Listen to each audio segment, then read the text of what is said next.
Maafrika yedu. Afrika.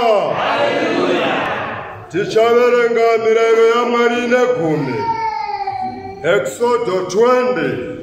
Mirayiro yaMwari negumi. Kubva paverse 1. Zvino Mwari wakataura mashoka ose akati, ndini Jehovha Mwari wako, wakakubvisa munyika yeIjipita, muimba youranda. Usava navamwe vamwari kunze kwangu. Usazviitira mufananidzo wakavezwa, kana uri mufananidzo wechinhu chiri kudenga kumusoro, kana wechiri panyika pasi, kana wechiri mumvura pasi penyika. Usafugamira izvozvo kana kuzvishumira, nokuti ini Jehovha Mwari wako, ndiri Mwari une godo. Ndinorova vana nokuda kwezvivi zvamadzibaba avo, kusvikira kurudzi rwechitatu norwechina rwavanondivenga, ndichiitira nyasha vana zviuru zvamazana vanondida, vanochengeta mirayiro yangu. Usareva zita raJehovha Mwari wako pasina, nokuti Jehovha haangaregi kukupa mhosva unoreva zita rake pasina.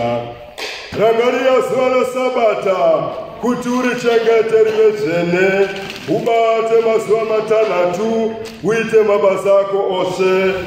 Asi zuva rechinomwe iSabata raJehovha Mwari wako. Usatongobata mabasa naro, iwe kana mwanakomana wako, kana mwanasikana wako, kana muranda wako, kana murandakadzi wako, kana zvipfuwo zvako, kana mweni wako uri mukati mamasuo ako.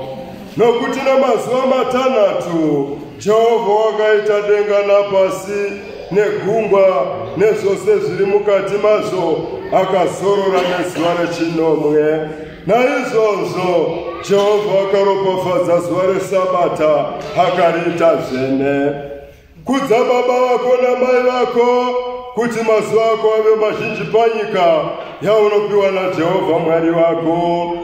Usauraya, usaita upombwe, usaba, usapupurira wokwako nhema, usachiva imba yokwako, usachiva mukadzi wokwako, kana muranda wake, kana murandakadzi wake, kana nzombe yake, kana mbongoro yake, kana chimwe chokwako.